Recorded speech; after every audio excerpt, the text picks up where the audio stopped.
नमस्कार मेरे प्यारे विद्यार्थियों। आज अपन पढ़ने जा रहे हैं इंटरनेट के बारे में।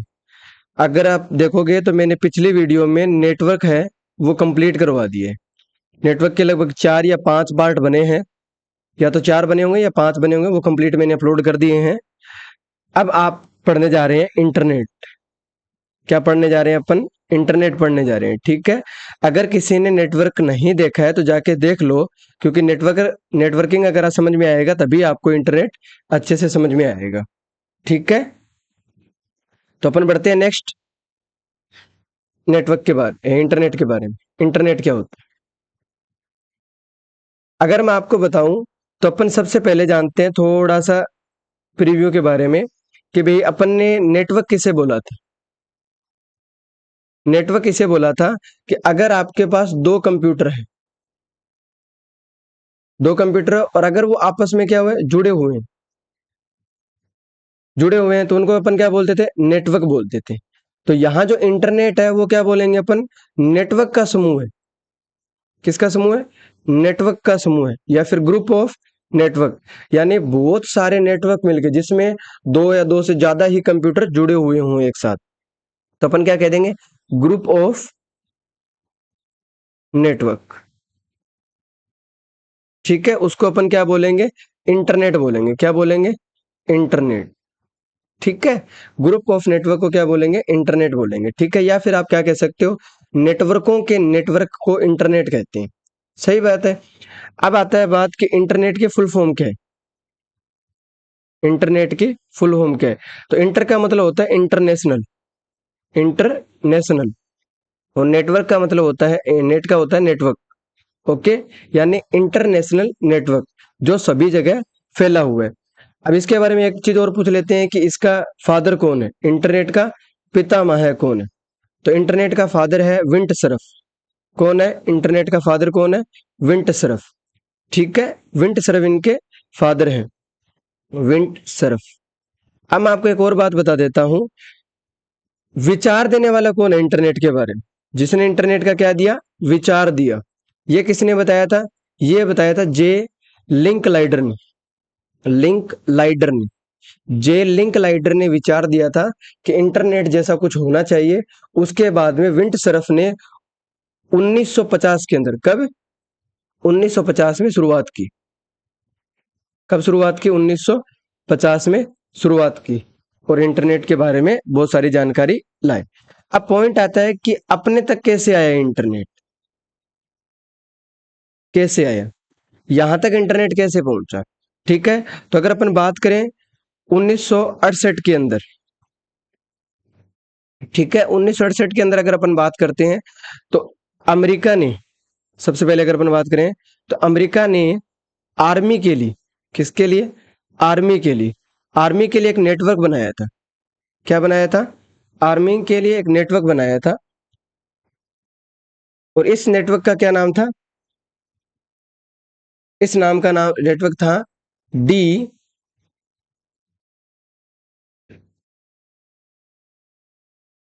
D A R P A. इसका जो नेटवर्क बनाया था उसका नाम क्या? D A R P A, यानी डिफेंस एडवांस रिसर्च प्रोजेक्ट। क्या था? Defence defence advance research project agency, ठीक है। अगर आप नोट करोगे थोड़ा सा, तो advance research project agency network, इसी क्या कहते हैं अपन? आरपा नेट कहते हैं। क्या कहते हैं? आरपा, आरपा नेट कहते हैं, अगर आपने ये सुना हो तो। Advance research project agency network, इसे क्या बोलते हैं? आरपा। यानी आरपा जो एजेंसी थी, या ऐसा कह सकते हो, आरपा नेट जो एजेंसी थी, उन्होंने अमेरिका की आर्मी के लिए क्या बनाया था? एक नेटवर्क बनाया था जिसका नाम है D A R P A, ठीक है। ये नेटवर्क बनाया था। यानी आरपा नेट का काम क्या था? अमेरिका के सिस्टम, क्या कह देंगे? सिस्टम को अमेरिका के सिस्टम को आपस में जोड़कर, आपस जोड़कर रखने के लिए, रखने के लिए बनाया गया नेटवर्क क्या कहलाएगा? आर्पानेट कहलाएगा। ठीक है। अगर मैं दूसरी बात करूं तो आर्पानेट को अपने तक कैसे लाया गया फिर? तो 1970 के अंदर, यानी शुरुआत कहाँ से हुई वो अपने को पता लग गया। एजेंसी थी एक, उससे शुरुआत हुई, उन्होंने मिलिट्री के लिए नेटवर्क बनाया। उसके बाद 1970 में अमेरिका ने, किसने? अमेरिका ने 1970 के अंदर अमेरिका ने आर्पानेट को, किसको? आर्पानेट को, इंटरनेट बनाकर, क्या बनाकर? इंटरनेट बनाकर, पूरी दुनिया में भेजा। क्या क्या? पूरी दुनिया में भेजा। पूरी दुनिया में क्या किया? भेजा। ठीक है। अब बहुत बार आपके दिमाग में आता होगा फिर इंटरनेट का ओनर कौन है, कि भाई इंटरनेट का ओनर कौन है? इंटरनेट का ओनर, तो मैं एक बात बता देता हूँ, इंटरनेट का ओनर कोई भी नहीं है। ठीक है, पर्टिकुलर कोई भी इंटरनेट का ओनर नहीं है। अगर अपन बात करें तो इंटरनेट पर उपलब्ध डेटा है, यानी आपको इंटरनेट पे जो भी डेटा मिलता है वो किसके थ्रू हैंडल होता है? इंटरनेट पर उपलब्ध या अवेलेबल जो डेटा है वो किसके थ्रू मिलता है? आपको मिलता है प्रोटोकॉल के थ्रू। किसके थ्रू मिलता है? प्रोटोकॉल के थ्रू मिलता है। यानी किसके द्वारा कंट्रोल किया जाता है? कंट्रोल किसके द्वारा किया जाता है? प्रोटोकॉल के द्वारा। कंट्रोल किसके द्वारा किया जाता है? प्रोटोकॉल के द्वारा किया जाता है। अब प्रोटोकॉल क्या होता है? प्रोटोकॉल का मतलब होता है नियम, रूल, कानून, ये सब क्या होते हैं। यानी अगर आप एक रूल फॉलो करते हो देन ही आप इंटरनेट पे डेटा को उपलब्ध कर सकते हो या फिर प्राप्त कर सकते हो। ठीक है, इनके लिए क्या बनाएंगे? रूल और कानून बनाए गए, वरना तो अपन कुछ भी इंटरनेट पे अपलोड कर देंगे जो कि पॉसिबल नहीं है। ठीक है, तो इनके रूल्स कानून बनाए गए, इसी से आप क्या कर सकते हो? इनको एक्सेस कर सकते हो। अब इंटरनेट के अंदर मेन दो ही प्रोटोकॉल है, एक है टीसीपी और एक है आईपी। एक है टीसीपी और एक है आईपी। अगर मैं टीसीपी की बात करूं तो टीसीपी का मतलब है ट्रांसमिशन कंट्रोल प्रोटोकॉल, यानी ट्रांसमिशन कंट्रोल प्रोटोकॉल। अब सर ट्रांसमिशन कंट्रोल प्रोटोकॉल क्या करता है? तो ये जो प्रोटोकॉल है, आपके पास मान लो बड़ा डेटा आया, ठीक है, यानी आपके पास कोई बड़ा डेटा आया, उसको छोटे छोटे पैकेट के रूप में, छोटे छोटे पैकेट के रूप में, डेटा को क्या बोला जाता है? पैकेट बोला जाता है। ठीक है, छोटे छोटे पैकेट के रूप में तोड़ता है। पहले तो क्या करता है? विभाजित करता है। छोटे छोटे पैकेट के रूप में तोड़ता है, यानी आपके पास ये जो प्रोटोकॉल है वो बड़े डेटा को छोटे छोटे पैकेट में तोड़ता है, विभाजित करता है, उसके बाद में क्या करता है? प्रोसेस करता है। क्या करता है? प्रोसेस करता है। यानी अपन टीसीपी को क्या कह सकते हैं? एक ऐसा प्रोटोकॉल जो बड़े डेटा को छोटे छोटे पैकेट में विभाजित करके प्रोसेस को जल्दी करने का काम करता है। कौन? TCP, transmission control protocol. अब आता है आईपी की। अगर अपन बात करें आईपी, याद रखना, आप इंटरनेट पे कोई भी डेटा भेजते हैं या फिर कोई भी मैसेज भेजते हैं, उसको सही डेस्टिनेशन तक पहुंचाने का काम किसका होता है? आईपी का होता है। यानी अपन क्या कह सकते हैं? सही डेस्टिनेशन या फिर सही गंतव्य। सही डेस्टिनेशन या फिर सही गंतव्य, यानी इंटरनेट पे आपने कोई भी मैसेज भेजा, उसका इंटरनेट पे भेजा गया मैसेज, उसको सही डेस्टिनेशन तक पहुंचाने का काम किसका होता है? आईपी का होता है। किसका होता है? आईपी का होता है। आईपी यानी इंटरनेट प्रोटोकॉल। अब अपन जान लेते हैं आईपी के बारे में और भी नई नई चीजें। इंटरनेट प्रोटोकॉल, ठीक है। आईपी बहुत ही ज्यादा इंपॉर्टेंट टॉपिक है, बहुत बार इसका क्वेश्चन आता है, तो ये आपको अच्छे से पढ़ना है ताकि कोई भी दिक्कत ना आए। ठीक है, आईपी की अगर अपन बात करते हैं तो मान लो आप कोई भी डिवाइस चलाते हो, ठीक है, और उसके अंदर क्या चलता है? इंटरनेट चल रहा है। ठीक है, मान लेते हैं आपके पास एक्स डिवाइस है, ठीक है, इस एक्स डिवाइस है, इसके अंदर क्या चल रहा है? इंटरनेट चल रहा है। क्या चल रहा है? इंटरनेट चल रहा है। और ये, और उस डिवाइस के अंदर आईपी, आईएसपी यानी इंटरनेट सर्विस प्रोवाइडर के द्वारा क्या दिया जाएगा? आपको एक यूनिक नंबर दिया जाएगा। क्या दिया जाएगा? यूनिक नंबर दिया जाएगा। क्या दिया जाएगा? एक यूनिक नंबर। यानी आपके पास एक डिवाइस है, उसमें एक इंटरनेट चल रहा है, और आईएसपी यानी इंटरनेट सर्विस प्रोवाइडर, जो आपको इंटरनेट प्रोवाइड करती है, ठीक है, उसके द्वारा क्या दिया जाएगा, एक यूनिक नंबर दिया जाएगा जिसकी उसकी पहचान हो सके। क्या यानी जिस डिवाइस से उसकी पहचान हो सके, क्या उसके पहचान हो सके, क्या उसके पहचान हो सके। और उसी नंबर को आप क्या कहते हो, आईपी एड्रेस कहते हो। क्या कहते हो, आईपी एड्रेस कहते हो। ठीक है, इंटरनेट प्रोटोकॉल एड्रेस, क्या कहते हैं उसे, आईपी एड्रेस कहते हैं अपन। ठीक है, क्या कहते हैं, आईपी एड्रेस। यानी सिंपल भाषा में अपन क्या कह सकते हैं, कोई भी डिवाइस जिससे इंटरनेट चलाया जा रहा है, उस डिवाइस को आईएसपी के द्वारा एक यूनिक नंबर दिया जाता है जिससे उसकी पहचान हो सके। उसी नंबर को अपन क्या कहते हैं, आईपी एड्रेस कहते हैं। क्या कहते हैं, आईपी एड्रेस। हर डिवाइस का अपना एक अलग यूनिक आईपी एड्रेस होता है। ठीक है, अपन क्या कहेंगे, हर डिवाइस का हर डिवाइस का अपना एक अलग अलग यूनिक आईपी एड्रेस होता है। यूनिक आईपी एड्रेस होता है, आईपी एड्रेस होता है। ठीक है, अगर आईपी एड्रेस की अपन बात करें तो आईपी एड्रेस कितने प्रकार के होते हैं, दो प्रकार के होते हैं। एक होता है IPv4 और एक होता है IPv6। ठीक है, वी मतलब वर्जन है यहाँ पे, यानी internet protocol version 4, internet protocol version 6। अब अपन इनके बारे में जान लेते हैं, IPv4 और IPv6 क्या है, इनको भी देख लेते हैं। तो अगर अपन IPv4 के बारे में जाने तो इसमें ऐसा क्या है भाई, 4 के अंदर, तो इसमें अलग अलग अपन चीजें पढ़ते हैं। तो सबसे पहले IPv4 मतलब इंटरनेट इंटरनेट प्रोटोकॉल वर्जन 4। जैसा कि मैंने आपको बताया है, इसमें कितनी संख्या होती है, 0 से लेकर 255 तक। यानी जब भी आईपी एड्रेस बनेगा तो वो 0 से लेकर 255 के बीच में ही बनेगा। यही नंबर आपको देने होंगे उस आईपी एड्रेस के लिए। अब कौन सा नंबर किस क्लास को इंडिकेट करता है ये मैं आगे बता दूंगा। अभी के लिए आपको पता होना चाहिए 0 से लेकर 255 नंबर दिए जाते हैं, जो कि दोनों में ही। ठीक है, और अगर अपन बात करें तो 4 भागों में बंटा होता है। कितने भागों में, 4 भागों में बांटा जाता है। ठीक है, कितने भागों में, 4 भागों में। और कितने डॉट यूज होते हैं, तो याद रखना 3 डॉट यूज होते हैं। कितने डॉट यूज होते हैं, 3 डॉट होते हैं, जो कि इसको 4 भागों में बांटते हैं। फॉर एग्जाम्पल के लिए, जैसे कि 19192.02.23.96। अगर आप देखोगे तो कितने डॉट है यहाँ पे, 3 डॉट है। कितने डॉट है, 3 डॉट है। कितने हिस्सों में बंटा हुआ है, तो 4 भागों में बंटा हुआ है। कितने हिस्सों में बंटा हुआ है, 4 भागों में बंटा हुआ है।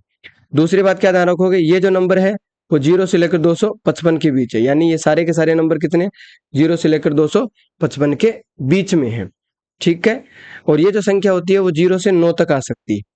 0 से 9, यानी ये भी 0 से 9, 0 से 9, 0 से 9, 0 से 9 ऐसे आ सकती है। ठीक है, 0 से 9 तक की संख्या, यानी 6 है वो भी 0 से 9 के बीच में, 9 है वो 0 से 9 के बीच में है, ऐसे। ठीक है, और इनका जो डेटा है वो 32 बिट का होता है। डेटा होता है वो कितना होता है, 32 बिट का। 32 बिट 32 बिट का होता है। ठीक है, अब अगर अपन बात करें तो आता है फिर IPv6, यानी internet provider sorry protocol version 6। IPv6 internet protocol version 6। Okay, इसके बारे में जानते हैं, इंटरनेट प्रोटोकॉल वर्जन 6। ठीक है, इसकी अगर अपन बात करें तो ये कितने भागों में बंटा होता है, 8 भाग में। कितने हिस्से में बंटा होता है, 8 भाग में बंटा होता है। ठीक है, प्रत्येक भाग में, यानी प्रत्येक भाग में, ईच पार्ट में 4 4 डिजिट होते हैं। कितने डिजिट होते हैं, 4 4 डिजिट होते हैं। याद रखना 8 भाग में बंटा होता है, 4 4। बांटने के लिए किसका यूज किया जाता है, कोलन का। किसका यूज किया जाता है, कोलन। इसका यूज किया जाता है कोलन का। बांटने के लिए किसका यूज करते हैं, कोलन का। यानी अगर आपको कोई एग्जांपल देना तो वो अभी दे देता हूँ आपको। 1 2 3 जैसे A हुआ, B2 1 6 हुआ, तो ये 1 हो गया, जो कि 4 4 में बंटा हुआ है, 1 2 3 4 1 हो गया। 1 2 3 4 2 हो गया, तो 4 डिजिट में बंटा हुआ वो ये लाइन रही। कितने भागों में? 8। तो 1 2। जैसे तीसरा C319 कुछ भी दे लो, ABCE 1 2 3 4 3 6 2 9 5 4 AF, ठीक है, और 3 5 AC, ये सब। तो कितने हो गए? 1 2 3 4 5 6 7 8। ये टोटल कितने भाग हो गए? 8 भाग हो गए, है कि नहीं? इसके बाद में अगर अपन इसके बारे में देखें तो इसमें जो है वो 0 से लेकर 9 या फिर A से लेकर F, यानी हेक्साडेसिमल।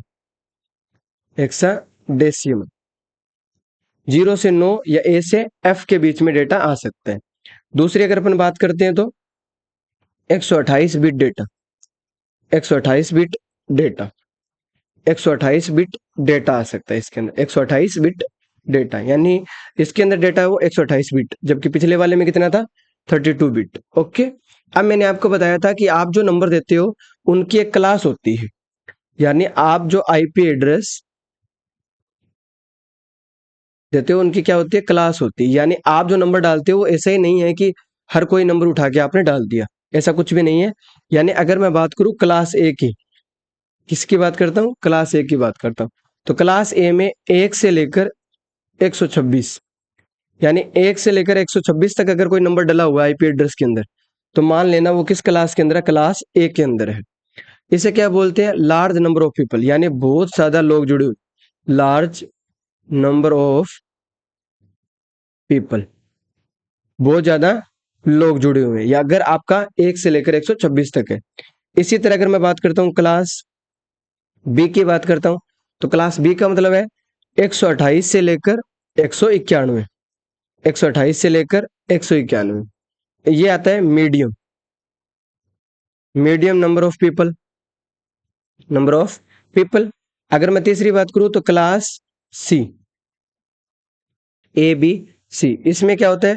192 से लेकर 223, ठीक है, 192 से लेकर 223। इसमें कैसे रहता है? इसमें कम आते हैं, यानी स्मॉल नंबर, थोड़े नंबर इंटरनेट से या फिर ऐसे कह सकते हैं नेटवर्क ऑफ ग्रुप से जुड़े हुए हैं, थोड़े बंदे, ठीक है। अगर नेक्स्ट देखूं तो फिर आता है क्लास डी। अब क्लास डी है उसके अंदर आता है 224 से लेकर 239 तक, 224 से लेकर 239 तक। ये क्या काम आता है? इसका मतलब है मल्टीटास्किंग हो रहा है, ठीक है, मल्टीटास्किंग कोई काम चल रहा है, ठीक है। ये नंबर लगभग आपको ये बताएंगे, क्योंकि उसमें 255 तक होते हैं, 0 से लेकर 255 तक होते हैं। दूसरी अगर मैं बात करूं तो एक आता है क्लास, यहां लिख देता हूं मैं एक बार ऊपर, क्लास, पांचवा बता देता हूं, क्लास ई। अब ई क्लास के अंदर क्या होता है? 239 से लेकर 255 तक, जिसके अंदर होता है रिसर्च का, अनुसंधान का काम, रिसर्चर, ठीक है। ये सारा का सारा काम होता है। अगर आपने थोड़ा सा नोट किया हो तो मैंने अभी एक नंबर छोड़ दिया है जो है 127। कौन सा है? 127 है। अब 127 नंबर का क्या काम होता है भाई? 127 का काम होता है लूप को ब्रेक करना, लूप को ब्रेक करना। इसका मतलब क्या हुआ? अगर नेटवर्क में कोई भी प्रॉब्लम है, यानी नेटवर्क में कोई भी इशू है, कोई भी इशू है, तो यहाँ ढूंढने के लिए काम आता है, यानी फाइंड करने के लिए। नेटवर्क में कोई भी इशू है तो ढूंढना या फाइंड करने के रिगार्डिंग कौन सा नंबर काम आता है? 127 काम आता है। ओके, अब इसका क्वेश्चन कैसे बनता है सर? तो बहुत बार ऐसे पूछ लेते हैं, जैसे कि मान लो आपके पास एक आईपी एड्रेस है, ठीक, आईपी एड्रेस है 196.23.2.1, ये काफी आपके पास आईपी एड्रेस है। अब ये आईपी एड्रेस किस क्लास में आते हैं ये बताइए। अब आपको पता है कि भाई 192 से लेकर 223 वो किस क्लास का है? क्लास सी का है। तो इसका मतलब यहाँ तो 96 है, इसका मतलब 96 इसके बीच में आएगा, तो ये किस क्लास का हुआ? क्लास सी का हुआ। किसका हुआ? क्लास सी का हुआ। अगर आप पीछे वाला देखना चाहो दोबारा देख लो एक बार अच्छे से। 1 से लेकर 126 है वो लार्ज नंबर ऑफ पीपल और क्लास ए के अंदर आते हैं। क्लास बी के अंदर ये आते हैं, क्लास सी के अंदर ये वाले आते हैं, क्लास डी के अंदर ये वाले आते हैं, ठीक है। ओके, ऐसे आपको ध्यान रखना। और 127 के बीच में है नहीं, तो 127 क्या काम आता है? लूप ब्रेक के काम आता है, जिससे अगर आपको कल को कोई इशू आता है तो वो ढूंढने का काम कौन करता है? 127। ठीक है, तो नेक्स्ट अपन बढ़ते हैं, और आपको लगभग इंटरनेट के रिगार्डिंग मैंने सारा बता दिया है। अब आता है वेब ब्राउजर। अब क्या आता है? वेब ब्राउजर आता है। अब वेब ब्राउजर क्या है? वैसे आपने सिंपल भाषा में सुना होगा कि वेब ब्राउजर, ऐसा मान लो सिंपल में, आपने कभी पीछे में माइक्रोसॉफ्ट एज देखा होगा या फिर गूगल क्रोम देखा होगा। यानी जब भी आप गूगल पे कुछ सर्च करते हो, यानी आप क्या करते हो? गूगल पे सर्च करते हो, तो गूगल पे सर्च करने के बाद वो कहाँ जाता है? गूगल क्रोम में जाता है। गूगल क्रोम में जाता है। इसका मतलब गूगल एक वेब ब्राउजर नहीं है। गूगल क्या है? एक सर्च इंजन है। तो वेब ब्राउजर कौन हुआ? Google Chrome. गूगल क्रोम क्या है? एक वेब ब्राउजर है। ठीक है, इसका मतलब क्या हुआ? आप जो भी इंफॉर्मेशन सर्च करते हो, उस इंफॉर्मेशन को इंटरनेट तक पहुंचाता है। कहां तक पहुंचाता है? इंटरनेट तक। किसका काम होता है? वेब ब्राउजर का। है कि नहीं?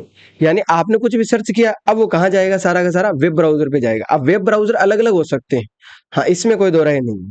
ठीक है, यूजर को इंटरनेट से जोड़ने वाला वेब ब्राउजर को सिंपल भाषा में क्या कह सकते हो? जैसे आपको यूजर हो, आपको किसके साथ जोड़ना है? इंटरनेट के साथ जोड़ना है। इंटरनेट के साथ जोड़ना है। यूजर को इंटरनेट से जोड़ने वाला क्या कहलाएगा? वेब ब्राउजर कहलाएगा। है कि नहीं?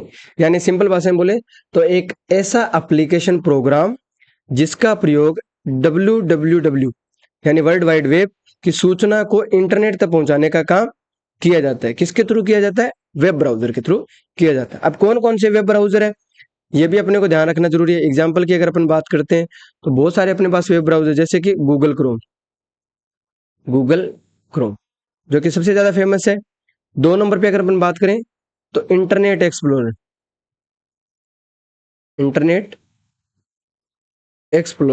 अब याद रखना, इंटरनेट एक्सप्लोरर पहले आता था, अब उसकी जगह रिप्लेस करके क्या कर दिया गया है? माइक्रोसॉफ्ट एज कर दिया गया है। तो ऐसे सीक्वेंस को याद नहीं रखना है कि मैं गूगल क्रोम 1 नंबर पे लिख रहा हूं तो एक ही नंबर पे, नहीं नहीं, ऐसा कुछ भी नहीं है। ठीक है, गूगल क्रोम, इंटरनेट एक्सप्लोरर हो गया, माइक्रोसॉफ्ट एज हो गया, और बाकी मैं आपको बोल के बता देता हूँ कौन कौन से होते हैं। माइक्रोसॉफ्ट एज हो गया, ओपेरा मिनी हो गया, यूसी ब्राउजर हो गया, मोजिला फायरफॉक्स हो गया, सफारी हो गया, नेट स्केप नेविगेटर भी क्या है? एक वेब ब्राउजर है। और मोजेक भी एक क्या है? वेब ब्राउजर है। मोजेक क्या है? एक वेब ब्राउजर है। ठीक है, और नेटस्केप नेविगेटर भी क्या है? एक वेब ब्राउजर है। ठीक है, तो ये आपके सारे के सारे क्या है? वेब ब्राउजर है। अब आपसे अगर कोई पूछे कि विश्व का पहला वेब ब्राउजर कौन सा था? विश्व का पहला वेब ब्राउजर कौन सा था? तो आप क्या बताओगे? विश्व का पहला वेब ब्राउजर क्या था?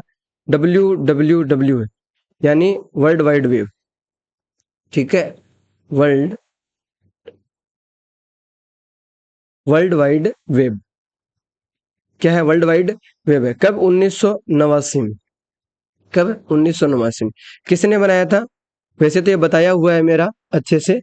हमने कंप्यूटर इन्वेंशन के अंदर सारे वैज्ञानिक के नाम जाने थे, उन्होंने क्या क्या किए थे। लगभग 45 से अबव अपन ने जाने थे। अगर किसी ने वो सीरीज नहीं देखी है तो एक बार जाके वो भी सीरीज विजिट कर सकता है, जिसमें डायरेक्ट वैज्ञानिक और वैज्ञानिक ने क्या क्या खोज की है, या फिर कोई भी डिवाइस है वो किसने खोजा है, वो बताया हुआ है।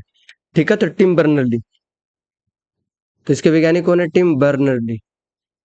बर्नर्स ली टिम बर्नर्स ली।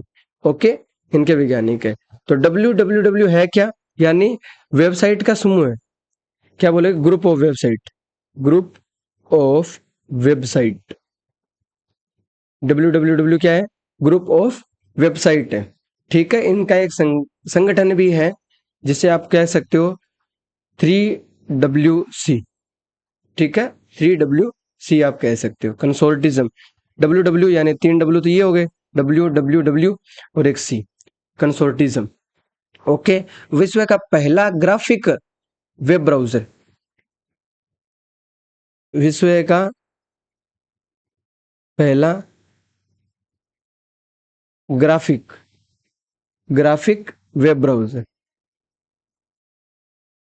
ग्राफिक वेब ब्राउजर कौन सा है? मोजेक है। कौन सा है? मोजेक है।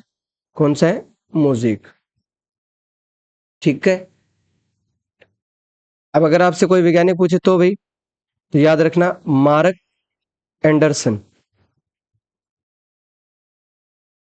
Mark Anderson. ओके। अगर अब छोटा सा क्वेश्चन मैं आपसे पूछता हूँ, लिनक्स और लिनक्स, इन दोनों में क्या डिफरेंस? LYNUX और LINUX, इन दोनों में क्या है? तो मैं बता देता हूँ, ऊपर वाला है वो एक वेब ब्राउजर है। क्या है? एक वेब ब्राउजर है। लेकिन नीचे वाला लिनक्स क्या है? एक ऑपरेटिंग सिस्टम। क्या है? एक ऑपरेटिंग सिस्टम। ठीक है, थोड़ा सा स्पेलिंग का ध्यान रख लेना। वाई लगे वो वेब ब्राउजर है, और आई लगे वो एक ऑपरेटिंग सिस्टम है। ठीक है। पहला व्यवसायिक क्षेत्र में काम आने वाला वेब ब्राउजर, पहला व्यवसायिक, कमर्शियल यूज के लिए, व्यवसायिक क्षेत्र में। ठीक है। कमर्शियल एरिया में काम आने वाला वेब ब्राउजर, वेब ब्राउजर। तो उसे अपन क्या बोलेंगे? Netscape navigator. Netscape navigator. Netscape navigator. ठीक है। ये पहला व्यवसायिक रूप से काम आने वाला क्या है? एक वेब ब्राउजर है। अगर अपन आगे बात करते हैं तो अपने पास आता है सर्च इंजन। क्या आता है अपने पास? Search engine. सर्च इंजन की अगर अपन बात करते हैं, सर्च इंजन क्या होता है? एक एप्लीकेशन प्रोग्राम है जिसका प्रयोग डब्ल्यू की सूचनाओं को खोज कर लाने का है। किसका करना काम है? सर्च करने का। किसकी सूचना? डब्ल्यू की सूचनाओं को खोज कर लाने का है, और फिर उसे वेब ब्राउज़र तक पहुंचाने का है। अब एग्जांपल के रूप में आपसे कोई पूछे कि सर्च इंजन कौन कौन से हैं, तो गूगल एक सर्च इंजन है। ठीक है। याहू एक सर्च इंजन है। बीइंग एक सर्च इंजन है। अल्ता विस्ता एक सर्च इंजन है। ठीक है। वांडेक्स एक सर्च इंजन है। ठीक है। डक डक गो एक सर्च इंजन है। डक डक गो एक सर्च इंजन है। और आर्ची भी एक क्या है? सर्च इंजन है। आर्ची। आर्ची क्या है? एक सर्च इंजन। आर्ची भी क्या है? एक सर्च इंजन। ठीक है। आर्ची के बारे में अगर बात करें तो विश्व का पहला सर्च इंजन है आर्ची। विश्व का पहला सर्च इंजन। विश्व का पहला सर्च इंजन। विश्व का पहला सर्च इंजन क्या है? आर्ची। ओके। इंटरनेट पर अपलोड सारी जानकारी में से यूजर के डेटा को ढूंढना का काम क्या होता है? सर्च इंजन का होता है। ओके। अब बहुत बार एक आता है कि गूगल प्लस और या फिर ऑर्कट। गूगल प्लस या ऑर्किड की अगर अपन बात करें तो ये क्या है? ये याद रखना है, एक सोशल नेटवर्किंग साइट है। नेटवर्किंग क्या है? साइट है। साइट है। ठीक है। डायरेक्ट पूछ लेते हैं ऑर्किड क्या है, तो आपको बताना है सोशल नेटवर्किंग साइट है। ओके। अगर अपन सर्च इंजन या फिर अपन वेब ब्राउजर की बात कर लिए हैं, तो अपने को पता होना चाहिए कि वेबसाइट के मुख्य पेज को क्या कहते हैं? वेबसाइट के मुख्य पेज, मुख्य पेज या फिर मेन पेज। मेन पेज को क्या कहते हैं? क्या कहते हैं अभी? होम पेज कहते हैं। क्या कहते हैं? होम पेज कहते हैं। क्या कहते हैं? होम पेज कहते हैं। ठीक है। वेबसाइट बनाने के लिए आपको किसकी जरूरत पड़ती है? HTML की। वेबसाइट बनाने के लिए आपको किसकी जरूरत पड़ती है? HTML की। वैसे कंप्लीट वेबसाइट बनाने के लिए आपको दो चीजों की जरूरत होती है। एक होती है फ्रंट एंड की, और एक होती है बैक एंड की। दो चीजों की जरूरत होती है, एक फ्रंट एंड की, एक बैक एंड की।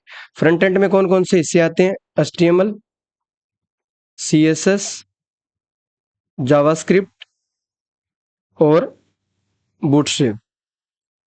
ठीक है। और इनका फ्रेमवर्क आप ले सकते हो एक रिएक्ट। तो एक कंप्लीट वेबसाइट बनाने के लिए आपको फ्रंट एंड के अंदर HTML, CSS, जावास्क्रिप्ट, बूटस्ट्रैप और रिएक्ट, और बैक एंड की अगर अपन बात करूं तो इसमें आप कोई भी एक लैंग्वेज चूज कर सकते हैं या फिर जावास्क्रिप्ट से भी आप कर सकते हैं। जैसे नोड, अगर आप जावास्क्रिप्ट से करते हो तो है ही, ठीक है, नोड, एक्सप्रेस और मोंगो डीबी। तो ये लगभग आप वेबसाइट बनाने के रिगार्डिंग काम ले सकते हो। वरना बैकएंड में आप कोई एक और लैंग्वेज भी चूज कर सकते हो, जैसे PHP से भी आप वेब डेवलपमेंट कर सकते हो, पाइथन से भी आप वेब डेवलपमेंट कर सकते हो, और आप जावा से भी वेब डेवलपमेंट कर सकते हो। इसका मतलब बैकएंड में आपको कोई ना कोई एक लैंग्वेज चूज करनी पड़ेगी। बाकी फ्रंट एंड में ये कि यही पार्ट रहते हैं सभी जगह। तो HTML कंटेंट देने के काम आता है, अगर आपको पेज में कंटेंट देखना है। CSS उसी कंटेंट को स्टाइल करने के काम आता है। JS अगर यूजर किसी चीज पे क्लिक करता है तो वो डायनेमिक परफॉर्म करने के JS काम आता है। बूटस्ट्रैप CSS का एक फ्रेमवर्क है जो कि काम को आसान बनाता है। और रिएक्ट जावास्क्रिप्ट का एक लाइब्रेरी है जो कि काम को और भी ज्यादा आसान या फिर कंपोनेंट बेस्ड होती है, जिससे जल्दी वेबसाइट बनती है और रीयूजेबल वेबसाइट बनती है। ठीक है, नोड, एक्सप्रेस और मोंगोडीबी की बात करें तो नोड सर्वर पे चलाने के काम आता है, एक्सप्रेस राउट वगैरह बनाने के काम आता है, और मोंगोडीबी डेटाबेस को हैंडल करने के काम आता है। तो ये वेबसाइट बनाने की कुछ की फीचर्स हैं। अगर आपको नॉलेज के रिगार्डिंग जाना था तो ये हो गया, वरना आप स्किप कर सकते थे। ठीक है, नेक्स्ट अगर मैं आपको बताऊं तो HTML और PHP की आपको फुल फॉर्म बतानी है। ठीक है, कमेंट बॉक्स के अंदर आपको बताना है। अब मैं बात करता हूं, एक टॉपिक आता है जिसका नाम है प्रोटोकॉल। क्या है इस टॉपिक का नाम? क्या है? प्रोटोकॉल। प्रोटोकॉल किसे कहते हैं? प्रोटोकॉल किसे कहते हैं? प्रोटोकॉल होते हैं नियम या फिर कानून के समूह हैं। किसको कहते हैं? नियम व कानून के समूह है, यानी ग्रुप ऑफ रूल्स। ऐसा क्या कहलाएगा? प्रोटोकॉल कहलाएगा। ठीक है, अब प्रोटोकॉल से होता क्या है? मान लो नेटवर्क में सभी डिवाइस के बीच कनेक्शन स्थापित करना है, ठीक है, और डेटा का गमन भी करना है। तो आपको चाहते हो कि वो गमन सही से हो, यानी सुविधाजनक हो, तो आपको कुछ रूल्स फॉलो करने होंगे, और उसी रूल को क्या कहते हैं अपन? प्रोटोकॉल कहते हैं। ठीक है, अपने पास बहुत अलग अलग प्रकार के क्या होते हैं? प्रोटोकॉल होते हैं। जैसे कि अगर मैं बात करता हूं तो एक आता है HTTP, आपने बहुत सुना होगा। HTTP यानी हाइपर टेक्स्ट ट्रांसफर प्रोटोकॉल। क्या होता है? Hyper text transfer protocol. Protocol protocol ठीक है, हाइपर टेक्स्ट ट्रांसफर प्रोटोकॉल होता है। ठीक है, अब बहुत बार आपने सुना होगा HTTP, एस में एस पूछ लेते हैं। एस क्या है? एस का मतलब होता है सिक्योर।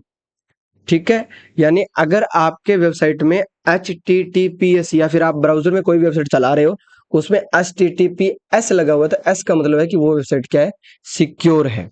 ठीक है, फिर आता है FTP, सो सॉरी, FTP यानी फाइल ट्रांसफर प्रोटोकॉल। फाइल को ट्रांसफर करने की regarding, file transfer protocol.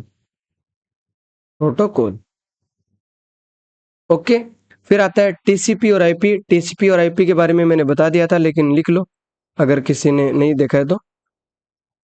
Transmission control protocol. Transmission control protocol. Next मैं आपको बताऊं तो IP का बता देता हूं। IP का होता है इंटरनेट प्रोटोकॉल। इंटरनेट प्रोटोकॉल, इसमें बहुत फुल फॉर्म आई है, मैंने लगभग सारी की सारी फुल फॉर्म आपको लिखाई है। एक आती है UDP। UDP यानी user datagram protocol. User datagram protocol. User datagram protocol. फिर आता है इसमें DHCP। DHCP यानी dynamic host configuration protocol. Dynamic host configuration protocol. Protocol ठीक है, डायनेमिक होस्ट कॉन्फ़िगरेशन प्रोटोकॉल। ठीक है, अगर अपन बात करें तो DHCP काम ना करे तो IP एड्रेस देने के लिए अपने आप कौन आता है? अपीपा आता है। कौन आता है? अपीपा। ठीक है, यानी DHCP dynamic host configuration protocol. अगर ये इंटरनेट प्रोवाइड नहीं कर पाता है या फिर काम नहीं करता है, तो आईपी एड्रेस देने का काम कौन करेगा? आईपी एड्रेस कौन करेगा? अपीपा। अपीपा करेगा, ठीक है। अब अपीपा क्या है? अभी अपीपा की फुल फॉर्म क्या है? ऑटोमेटिक प्राइवेट आईपी एड्रेस, ठीक है। Automatic automatic private IP address, automatic private IP address, ठीक है। PPP point to point protocol, PPP यानी point to point protocol, protocol point to point protocol. Next अगर आपको मैं बताऊं तो एक आती है डब्ल्यू ए पी। ये फुल फॉर्म भी बहुत पूछी जाती है, डब्ल्यू ए पी। इसका मतलब क्या है? वायरलेस एप्लीकेशन प्रोटोकॉल, प्रोटोकॉल, ठीक है। Wireless application protocol. अब कुछ प्रोटोकॉल है वो आपको देखने को मिलते हैं ईमेल प्रोटोकॉल की रिगार्डिंग। किसके रिगार्डिंग? ईमेल की रिगार्डिंग। तो ईमेल के प्रोटोकॉल, प्रोटोकॉल, ईमेल प्रोटोकॉल। अब ईमेल प्रोटोकॉल में क्या होता है? इसमें दो तीन प्रकार के होते हैं। जैसे सबसे पहले आता है S M T P. S M T P का मतलब है सिंपल मेल ट्रांसफर प्रोटोकॉल। तो क्या है? सिंपल मेल ट्रांसफर प्रोटोकॉल, ठीक है। सिंपल मेल ट्रांसफर प्रोटोकॉल क्या काम आता है? मेल भेजने की, मेल भेजने के लिए। किसके काम आता है? मेल भेजने के लिए। फिर आता है दूसरा POP3, यानी क्या हुआ? Post office protocol, post office protocol. ये क्या काम आता है? मेल को प्राप्त करने, मेल को रिसीव करने के लिए, रिसीव करने के लिए, मेल को रिसीव करने के लिए, ठीक है। फिर अगर अगर आगे अपन और बात करते हैं तो फिर आता है एक IMAP, IMAP यानी internet message access protocol, internet message access protocol, तो को ठीक है। इंटरनेट मैसेज प्रोटोकॉल, मेल को प्राप्त करना। इसका भी काम क्या होता है? मेल को प्राप्त करना, मेल को क्या होता है? प्राप्त करना होता है, ठीक है। इसी के रिगार्डिंग इसका यूज किया जाता है। अब POP3 है, मेल को एक ही डिवाइस या फिर ऑफलाइन देखने के लिए POP3 का यूज करते हैं। क्या देखने के लिए? ऑफलाइन देखने के लिए, ठीक है। और IMAP का होता है मेल को एक से अधिक डिवाइस में देखना, एक्सेस करने के लिए IMAP, ठीक है, प्रोटोकॉल का यूज किया जाता है अगर आपको मल्टीपल देखना है। ओके। फिर उसके बाद में आता है DNS, ठीक है। DNS domain name system. क्या होता है? Domain name system, domain name system क्या होता है? डोमेन नेम सिस्टम होता है। इसकी सबसे पहले फुल फॉर्म है, ठीक है। किसी आईपी एड्रेस को अक्षर नाम देना। अगर आप मान लो आपके पास कोई आईपी एड्रेस है, ठीक है, कुछ भी ले लेते हैं XYZ, ये आईपी एड्रेस है। इस आईपी एड्रेस को आपको किस में बदलना है? एक नाम में बदलना है। किस में बदलना है? नाम में बदलना है। किस में बदलना है? नाम में बदलना है। तब आपको क्या यूज करना है? DNS यूज करना है, यानी डोमेन नेम सिस्टम। आप तो क्या यूज करते हो? ऐसा मान लो कि आप तो एक होस्टिंग और डोमेन खरीदते हो, उसके रिगार्डिंग आपको एक नाम होता है, वो आप अलॉट करते हो कि मेरे को ये नाम रखना है, और उसका एक आईपी एड्रेस बनता है। तो इसका सिंपल मतलब क्या हो गया कि आपका एक आईपी एड्रेस है, उसका एक नाम है, डोमेन नेम सिस्टम, ठीक है। आपने कुछ भी XYZ ले देख, जैसे आपने लिख दिया कि www.amazon.com, ठीक है। आपने ये नाम देने के लिए सोचा, तो Amazon जो नाम है अब वो एक आईपी एड्रेस के रूप में भी जाना जाएगा और उसका एक आईपी एड्रेस भी होगा, ठीक है। DNS सर्वर का काम पढ़ने योग्य डोमेन नेम को मशीनी आईपी एड्रेस में बदलने का होता है। DNS सर्वर, जो DNS सर्वर है, इसका जो काम है वो है पढ़ने योग्य, यानी पढ़ने लायक बनाना, क्योंकि इसको तो आप पढ़ नहीं सकते। अब इससे थोड़ी पता चलेगा कि ये अमेज़न का है या किसका है या किसका भी, है कि नहीं? ये तो पता ही नहीं लगेगा। तो इसको क्या बनाएँगे? पढ़ने योग्य या फिर पढ़ने योग्य। ठीक है? रीडेबिलिटी, डोमेन नेम को मशीनी आईपी एड्रेस में बदलना, आईपी एड्रेस में बदलना, जो कि मैंने आपको बताया था अभी। ठीक है? इसका काम होता है। ठीक है? डीएनएस सर्वर का काम होता है। किसका काम होता है? डीएनएस सर्वर का काम होता है, वो एक नाम बदलता है। जैसे एग्जांपल दूं तो यहाँ पे डोमेन नेम है। जैसे अगर मैं बात करूं डोमेन नेम, तो आपके पास डोमेन है जैसे www.amazon.com। ठीक है? और इसका आईपी एड्रेस, इसका आईपी एड्रेस क्या है? 192.0.3.1। ये ऐसे एग्जांपल है। ठीक है? तो ये जो नाम है, इसको कन्वर्ट कर दिया है एक नंबर के अंदर। ठीक है? किसने? डीएनएस सर्वर ने। ओके। अब नेक्स्ट अगर अपन बात करते हैं, तो मैंने अभी एक पीछे फुल फॉर्म आपको बताई है, क्या? DHCP, dynamic host configuration protocol. बताया था ना इसके बारे में? Dynamic host configuration protocol. ठीक है? Host protocol. ठीक है? यह प्रोटोकॉल आईपी एड्रेस को डोमेन नेम में बदलने के लिए इस्तेमाल किया जाता है। ये होता है जो आईपी एड्रेस को किस में बदलता है? Domain name. यानी पहले क्या हुआ था? डीएनएस सर्वर है, उसने क्या किया था? डोमेन नेम को किस में कन्वर्ट किया था? आईपी एड्रेस में। लेकिन डीएचसीपी है, वो क्या काम करेगा? वो आईपी एड्रेस को किस में कन्वर्ट करेगा? Domain name. यानी आईपी एड्रेस आपके पास, उसको किस में कन्वर्ट करेगा? Domain name. डोमेन नेम समझ में आया कि नहीं आया? है कि नहीं? 192.0.3.1 ऐसा मान लेते हैं, इसको कन्वर्ट कर देगा www.amazon, या फिर कोई भी जो नाम ले लो, amazon.com। ठीक है? इसमें कन्वर्ट कर देगा।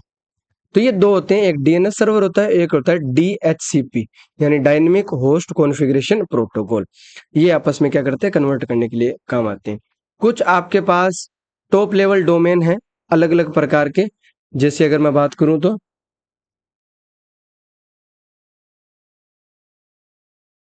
टॉप डोमेन नेम, ये आपने देखा होगा।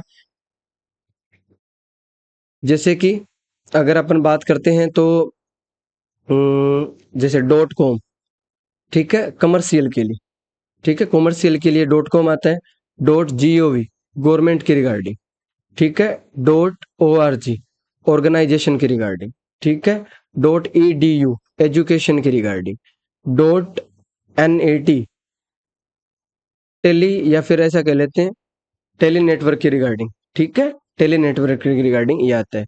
.mil, .mil किसके आता है? मिलिट्री की रिगार्डिंग। .mil ये मिलिट्री की रिगार्डिंग आता है। .in, इंडिया में। .uk, ब्रिटेन का। .us, अमेरिका का। ठीक है? .ca, कनाडा का। इस हिसाब से कुछ कंट्री के हिसाब से दिए हैं, कुछ इनके अलग अलग यूज दिए हुए हैं, जैसे कि कमर्शियल, गवर्नमेंट, ये। ठीक है? Domain name. ओके। लगभग ये आपको मैंने सारे के सारे डोमेन के बारे में बता दिए हैं। ओके। अगर कोई कंफ्यूजन है तो वो मेरे को बता सकता है अच्छे से। कोई भी इशू है तो वो भी बता सकता है, कोई दिक्कत है तो वो बता सकता है। ठीक है? तो लगभग अपन यहीं तक रखेंगे। और डीएनएस है वो याद रखना एक यूनिक नेम है। क्या है? डीएनएस एक यूनिक नेम है जिसका प्रयोग किसी भी संस्था का प्रकार या फिर उसकी भौगोलिक स्थिति को पता करने के लिए किया जाता है। ठीक है? तो लगभग अपन यहीं तक रखते हैं। अपने सारे के सारे कंप्लीट कर लिए हैं। अब मिलते हैं नेक्स्ट वीडियो में, तब तक के लिए टेक केयर। जय हिंद, जय भारत।